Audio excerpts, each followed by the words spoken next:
नमस्कार निवेदिताताई, तुमचं सर्व काहीमध्ये खूप खूप स्वागत आहे. नमस्कार. एक गोष्ट ना मला खूप इंटरेस्टिंग वाटते. आपल्या सगळ्यांच्या आयुष्यात एक कलाकार असा असतो, की ज्यांच्याबरोबर आपण लिटरली ग्रो होत असतो, त्यांच्या बरोबरीने. म्हणजे एक पिढी आहे, जिने अशी ही बनवा-बनवी मधले तुम्ही आयकॉनिक रोल केलेला आहे, की रिपीट सतत अजूनही बघत राहतात. त्याच्यानंतर हिंदी वेब सीरीज सपनों के भरे नैना आणि आता यूट्यूबर आणि अशोक मामांची पत्नी. तर निवेदिता जोशी सराफ खऱ्या कोण आहेत? आय वुड से या सगळ्याचं एक कोलाज म्हणू शकतो आपण.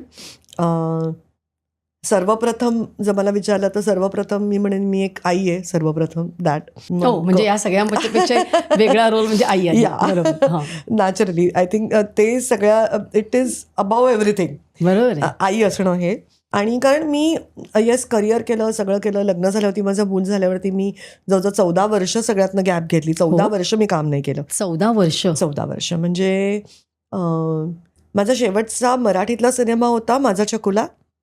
देन हिंदीमधला होता किंग अंकल राकेश रोशनजींचा. आणि नाटक होतं विजय तेंडुलकरांचं श्रीमंत. त्यानंतर 14 वर्ष मी काम नाही केलं. म्हणजे I was totally at home and me production केलं त्याच्यामध्ये, पण ॲक्टिंग नाही केलं.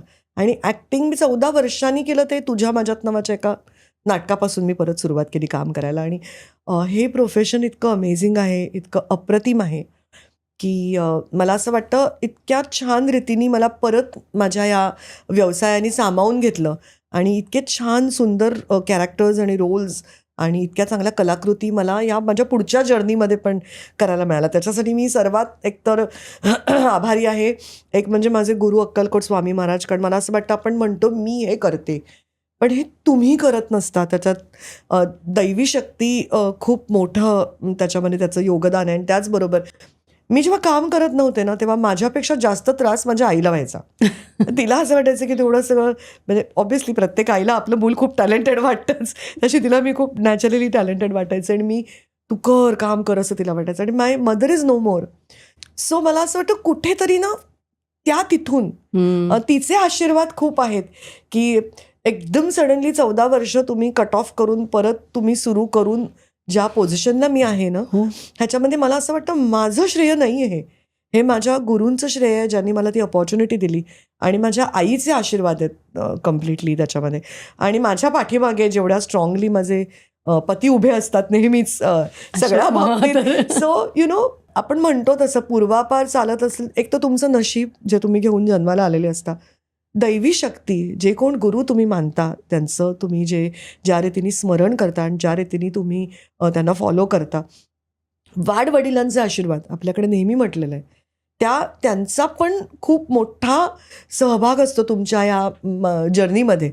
सो मी केलंय, तुम्ही येस कष्ट तर तुम्हाला असेल हरित देल खाटल्यावरी कधीच नसतं. तुम्हाला स्वतःलाच प्रचंड कष्ट घ्यावे लागतात. पण कधी कधी आपण बघतो ना खूप टॅलेंटेड ॲक्टर आहे पण तसं काम नाही, अपॉर्च्युनिटी नाही मिळत. आणि कधी कधी आपण बघतो की ओके एखादा ॲक्टर आहे पण त्याला अपॉर्च्युनिटीजच अशा काही समोर येतात आणि then his career takes off for everything. So मला वाटतं त्याच्यामध्ये पूर्वसंचित जे आपण घेऊन आलेलो आहे जन्माला येताना, तुमचं गुरूंचं पाठबळ जे तुम्ही तुमचं काय म्हणूया आपण जपजाप्य किंवा तुमच्या जितकी प्रार्थना तुमची साधनेबरोबरच ते वाढतं. गुरु तर तुमचे सर्वात जास्त मोठे क्रिटिक असतात आणि वेळ पडल्यास छान तुम्हाला एक धपाटाही घालत असतात.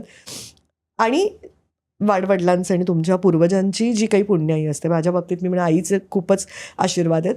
त्यामुळे माझ्या सेकंड इनिंगमध्ये मला इतकं छान काम मिळालं आणि मला करता आलं. पण मला कौतुक वाटतं तुझं की तू मी केलं असं म्हणत नाहीस. कारण तू म्हणजे सगळी मीडियम्स कुठलंही सोडलं नाहीस तू. पण हे करताना सुद्धा मात्र तू म्हणते की नाही माझ्या आईबाबांमुळे, माझ्या गुरूंमुळे, माझ्या नशिबामुळे हे पटकन नाही बघायला मिळत. प्रत्येकाला असं वाटत असतं की मी केलं, मी सुंदर दिसते, माझं ॲक्टिंग छान आहे. उलट तुला सांगू का मी मला भयंकर इन्फेरियरिटी कॉम्प्लेक्स होता माझ्या लुक्सचा.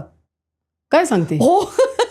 कारण आय टेल यू माझे वडील खूप हँडसम होते. गजन जोशी खूप लवकर गेले, ते वयाच्या 42व्या वर्षी गेले. He was very good looking. म्हणजे त्यांचं मला मी म्हणेन 50% पण नाही मिळालं.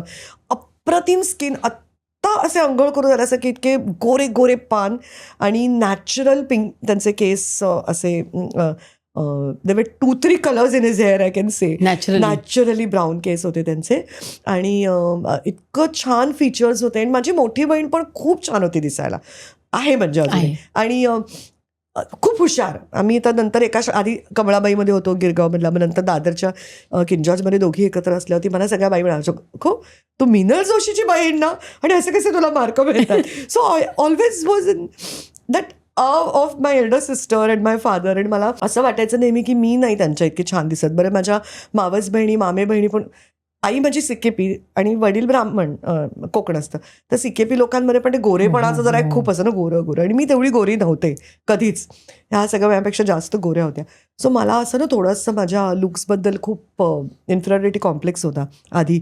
आपली उंची कमी आहे, मी खूप बारीक होते, मग ते असं नाही, मला थोडंसं त्यांनी थोडंसं पोश्चरमध्ये पोक होतं आणि मला असं वाटायचं I am not good looking. मग नंतर पुढे आयुष्यात मला अशोक सराफ भेटले आणि त्याने एका गोष्टीची जाणीव करून दिली की तू किती सुंदर आहेस. नाही, सर्वात महत्वाचं, तुम्ही जर छान काम केलं तर तुम्ही ऑटोमॅटिकली ब्युटिफुल वाटता. सो लुक्सपेक्षा सुद्धा महत्वाचं आहे की तुमचा कॉन्फिडन्स, आणि तुम्ही कसा सीन सुंदर केलास तर तू सुंदरच वाटशील. तर लक्ष पूर्णतः की तुम्ही स्वतःला कसे पोर्ट्रे करताय. तुला जर आतून असं वाटलं की मी सुंदर आहे, तर आजूबाजूच्या बघणाऱ्यांना पण वाटतं की तू सुंदर आहे. त्यात कॉन्फिडन्सनी you have to approach your different characters. So तो आउटलुक त्यांनी मला दिला आणि मग कळलं. कधी दिला म्हणजे तेव्हा ते ऑलरेडी तू प्रेमात होती, लग्न कधी दिला हा आउटलुक? म्हणजे मी त्यांच्याबरोबर खरं पहिल्यांदा मी सिनेमा केला नवरी मिळे नवऱ्याला, तेव्हा आमचं फार संभाषणच नव्हतं आमच्यामध्ये. नंतर एक कसे वाटले तेव्हा ते? बापरे, आय वॉज इन दिस, म्हणजे ते माझ्या, you will be surprise when I met him first time. I was in 8th standard. माझे वडील एक नाटक करत होते, darling darling, one of the I would say cult play. म्हणजे जसं मी म्हणेन अशोकनी 3ही मीडियम्समध्ये एक हे म्हणजे काय म्हणूया, एक ठसापेक्षा चेंज घडवला. जसं तोपर्यंत जरा अशा शाब्दिक कॉमेडीज आणि शाब्दिक ह्याच्यावरती जास्त भर होता. डार्लिंग डार्लिंग ह्या नाटकाने ना एक स्लॅपस्टिक कॉमेडीचा लोकांना एक नवा पाठ पडवला, जे आजचे पण लोक जे फॉलो करतात, ज्याच्यामध्ये using your body language. So अप्रतिम नाटक होतं. त्यात माझे वडील काम करायचे आणि ते नाटक बघायला मी पप्पांबरोबर गेलो तेव्हा पहिल्यांदा मी अशोकला बघितलं. सो आय वुड से की I was always in of him. आणि त्यांना एक अभिनेता म्हणून इतकं प्रचंड रिस्पेक्ट त्यांच्याबद्दल होता, त्यांच्या सगळ्या कलाकृतींबद्दल. त्याच्यामुळे नवरे नवऱ्याच्या वेळेतला पण अरे बापरे, अशोक सराफ आहेत आपलं, त्यांच्यावर काम करते. मग धूमधडाका केलं, मग मामला पोरींचा आणि धूमधडाकाच्या वेळेला आमच्यात मैत्री झाली. आणि तुला गंमत सांगू, धूमधडाक्यामधला माझा पहिला सीन आहे, तो महेशचा तो हे बनवून आलेला असतो ना, बाप बनवून आला असतो आणि मी त्याला नमस्कार करते येऊन. तर त्याच्यात आमचा पहिला दोघांचा एकत्र सीन आणि त्याच्या तोंडी वाक्य होतं, तुला इच्छित वरप्राप्ती हो. म्हणजे काय त्यालाही माहिती नसेल, मलाही माहिती नसेल पुढे काय होणार. त्यांनीच आशीर्वाद दिला. त्यानेच आशीर्वाद दिला. धुमधडाक्यातला तो सीन बघ कधीतरी, तुला इच्छित वरप्राप्ती हो. तेव्हा असं काही वाटत होतं का? नाही, पण ते एक खूप अमेझिंग ह्युमन बिईंग आहे.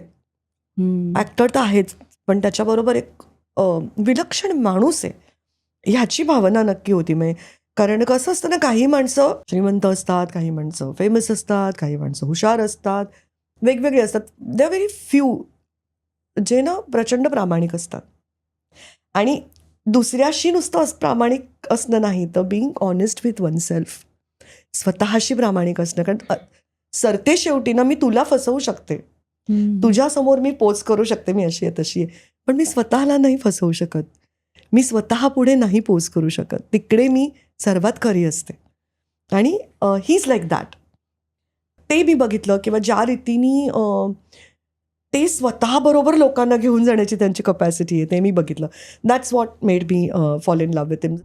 तुम्हाला जर ही क्लिप आवडली असेल तर संपूर्ण पॉडकास्ट बघण्यासाठी सर्व काहीच्या पॉडकास्ट चॅनलला भेट द्या.